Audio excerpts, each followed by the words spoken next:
চুলে পাক ধরেছে ঠিকই, তবে জেদে নয়। চোখে দ্যুতি, তার শরীরী ভঙ্গিমায় চঞ্চলতা, সর্বক্ষণ মৃদু হাসি। এতে গেল মহিলার বাহ্যিক রূপ। এবার এই মহিলার গুণের চর্চায় আসি। ৬৭ বছরের উষা লোডায়া সদ্য ডক্টরেট হয়েছেন। জৈন ধর্ম নিয়ে গবেষণা শুরু করেছিলেন তিনি। অবশেষে পিএইচডি শংসাপত্র পেয়েছেন। এতদিন সংসারের সঙ্গে থেকে যেন এক যুদ্ধ জয়, যা শুরু হয়েছিল বৌমার সঙ্গে।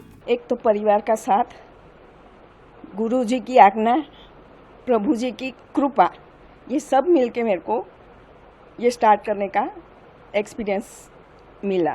আসলে ২০ বছর বয়সে কলেজের পড়া অসম্পূর্ণ রেখেই বিয়ে করেছিলেন উষা লোডায়া। জৈন ধর্মাবলম্বী পরিবারে জন্ম তার। যৌবনের ভুলের জন্য কাউকে দায়ী করেন না তিনি। स्टडी लेफ्ट कर दी है, एंगेजमेंट हो गया था। पापा को ने सबको इच्छा थी कि मैं पढूं, शादी के बाद भी पढूं, लेकिन मेरा मन नहीं माना। मैं बोली नहीं, अभी शादी कर रहे हैं तो अभी शादी पढ़ाई छोड़ दो। ऐसे एक एंगरनेस आ गया था मेरे नेचर में, और मैंने मेरे अपने हाथ से ही मेरा पढ़ाई अटका दी है। मेरी ही मिस्टेक है उसमें। मेरे पेरेंट्स को कोई वो नहीं है, उनको तो होश थी कि भाई पढ़ाई के साथ तुम शादी कर लेना, पढ़ाई करने मिलेंगी करके। ऐसे देखो, मेरा अर्ली एज में संसार शुरू हो गया, मेरे बच्चे हो गए, बच्चे अपने अपने अपने योग्य हो गए, सब पढ़ लिख के। फिर मैं फ्री हो गई तो सोचा कि कुछ धर्म करूँ। अगली एज में सबको भी ऐसे ही होता है कि कुछ धर्म करे, और हमारे गुरुजी ने तभी ये स्टार्ट किया। तो मैंने उसमें एंट्री ले ली, उनसे सहयोग भी किया और उसमें एंटर हो गए। और मेरे को बहुत ही आनंद आने लगा कि भाई चलो, इसके बाद क्या। इसके बाद पहले 3 साल का ही कोर्स था, बैचलर ऑफ जैनिज्म। 3 साल पूरे हो गए तो ऐसा हुआ कि नहीं, अभी क्या करेंगे, अब क्या करें। तो गुरु महाराज को बोला तो बोले भाई नहीं, मैं सोचती हूँ कि आगे क्या करना है। फिर उन्होंने और 2 साल की यानी मास्टर ऑफ जैनिज्म का कोर्स शुरू किया। वो कंप्लीट हो गया। फिर क्या, तो उसमें जो डिस्टिंक्शन आए थे, तो मेरे साथ एक और गुरु महाराज है, हम दोनों को एंट्री मिला पीएचडी की स्टडी, मीन्स डॉक्टरेट की स्टडी में। যখন ভরা সংসার মাঝে মধ্যে নিজের অপরিকল্পিত জেদের জন্য খেদ জাহির করতেন। মনের কথা বলবেন কাকে? সন্তান, বৌমা, পরিবারের সদস্যরা মায়ের ইচ্ছেটা বুঝেছিলেন, তাই ছাই চাপা জেদে ঘি ঢাললেন তারাই। শুরু হলো উষা দেবীর নতুন যাত্রা।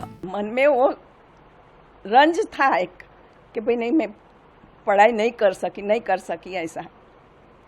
वो ये एज में पूरी हो गई मेरी। সংসারের দায়িত্ব শাশুড়ি মায়ের কাঁধ থেকে নিজের কাঁধে নিলেন বৌমা। তিনিও চাকুরিজীবী, তাতে কি? সামাজিক খেলায় মাকে ফরওয়ার্ডে খেলতে উৎসাহ দিলেন, নিজে চলে গেলেন ডিফেন্সে।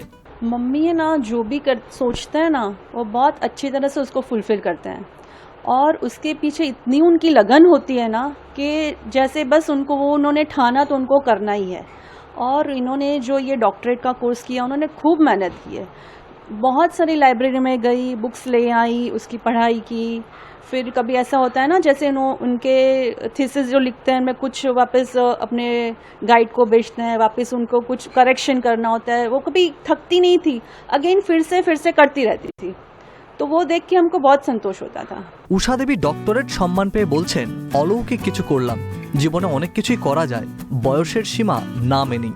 अलौकिक बोले ना, इसे संतोष हो गया है कि मैंने कुछ किया।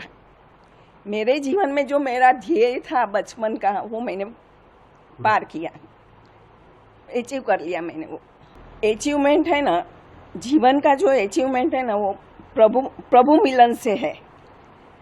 बस वही मार्ग पे आगे चलना है। हमारी जो स्टडी की है उसमें ध्यान सबका योग और ध्यान सब आता है। ঘরের কাজ করতে হয় না ঠিকই, কিন্তু পড়াশোনা থেকে একবার দূরে সরে গেলে দীর্ঘ বছর পর ফের অধ্যাবসায়ে মানসিক জোর যথেষ্টই লাগে। কিভাবে শুরু হলো? अब घर की जवाबदारी तो मेरी है, मेरे बच्चे बराबर सेट हो गए थे अपने जीवन में। मेरी बहू आ गई है घर में, तो उसने मेरे को फ्री कर दिया कि भाई नहीं मम्मी, आप पहले पढ़ाई करो, घर का मैं संभाल लेती हूँ करके। इसलिए मैं एकदम रिलैक्स हो गई, और रिलैक्स से मैं पढ़ाई करती थी। सुबह में 5 बजे उठ जाती, कभी भी नींद आ जाती तो सो जाती हूँ मैं। दोपहर को करती हूँ, शाम को करती हूँ, रसोई के टाइम पे मेरा पढ़ाई लेके बैठना है, ये सब अच्छे से हो रहा था। कभी कभी उसको रंज वो नहीं हुआ कि भाई मम्मी नहीं कर रही हेल्प करके, उसको कभी मेरी ज़रूरत ही नहीं पड़ी, वो बराबर अपने आप सेट हो गई थी। শুধু নিজের পড়াশোনা করেছেন এমনটা নয়, জৈন ধর্ম সম্বন্ধীয় যে কোনো কৌতূহল নিরসনে স্থানীয় পড়ুয়ারাও উষা দেবীর সহযোগিতা পান। সারাদিন এভাবেই কাটে তার। जो भी आता है मेरे क्लासेस चालू ही रहते, कोई भी स्टूडेंट कभी भी आ जाता है, कभी भी हो, तो मैं सबको पढ़ाती रहती हूँ।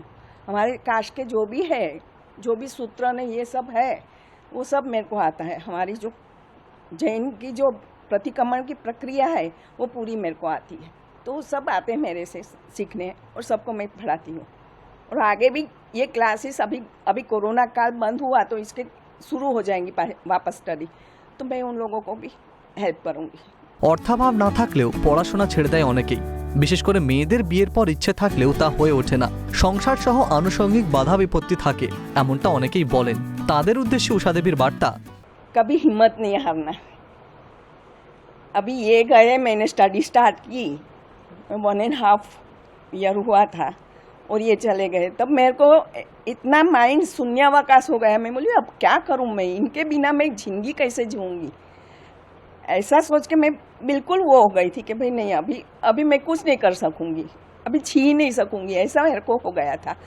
लेकिन फिर भी मन को मनाया और स्टडी में लग गई मैं, और अच्छी से स्टडी पार किया मैंने। और मेरा टाइम भी है, जो लेडीज़ के लिए कपड़े में कपड़ा समय रहता है, वो मैंने स्टडी में पार कर दिया। मतलब कभी हिम्मत नहीं हारनी चाहिए आपने? नहीं, बच्चों को वही समझाती हूँ कि कभी हिम्मत नहीं हारना, आगे बढ़ते रहना, बाई हुक और crook you achieve your goal. 20 বছর বয়সে যে যাত্রা অসম্পূর্ণ ছিল, সেই বৃত্ত যেন সম্পূর্ণ হলো গবেষণার শংসাপত্র পাওয়ার পর। জৈন পরিবারের গৃহিণী যেন দর্শন করলেন জীবনের এক নতুন উষা।